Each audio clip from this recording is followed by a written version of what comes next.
सांप का नाम सुनते के साथ हमारे अंदर एक डर बैठ जाता है, क्योंकि सांप जहरीला होता है। अगर ये डस ले तो कई बार इंसान की मौत होती है, तो कई बार इंसान दहशत की वजह से मौत हो जाती है। लेकिन क्या आप जानते हैं कि सांप की वजह से किसान को कितना फायदा होता है?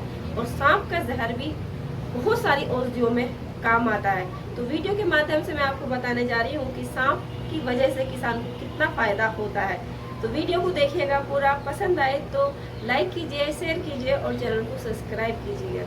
बरसात के मौसम में सांप सबसे ज़्यादा निकलते हैं और बरसात के मौसम में सांप के डसने के सबसे ज़्यादा केस आते हैं। कई बार जब हम खेतों में, बाग बगीचों में जाते हैं तो वहाँ पे अगर हम सांप को देख लें तो वहाँ से डर के भाग जाते हैं। लेकिन क्या आपको मालूम है इन्हीं सांपों की वजह से किसान की फसल कितनी सुरक्षित है? तो वीडियो के माध्यम से मैं आपको बताने जा रही हूँ, क्योंकि खेतों में बहुत बार बहुत सारे चूहे हो जाते हैं, जिसकी वजह से किसान की फसल को बहुत सारा नुकसान होता है, क्योंकि चूहे फसल को काट देते हैं और यही सांप उन चूहों को शिकार करते हैं, उन्हें खा लेते हैं, जिसकी वजह से किसान की फसल बच जाती है।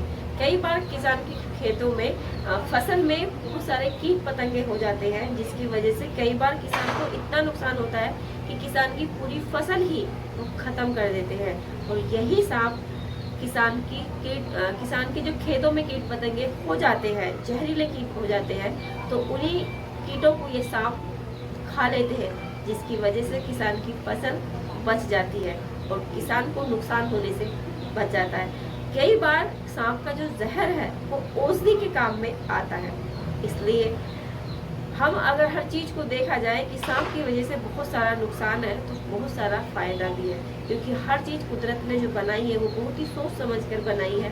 इसलिए कुदरत की चीजों पर जितना हम सोचते हैं कि ये बहुत ज्यादा नुकसानदायक है, तो लेकिन कहीं ना कहीं वो फायदे में है। डर सबके अंदर होता है, हमारे सभी के अंदर होता है, क्योंकि सांप एक जहरीला कीड़ा है, जिसकी वजह से हमें डरना भी चाहिए, लेकिन फायदेमंद भी होता है किसान के लिए। ये भी हमें सोचना चाहिए, क्योंकि कई बार हम सांपों को देखते हैं तो उन्हें मार देते हैं।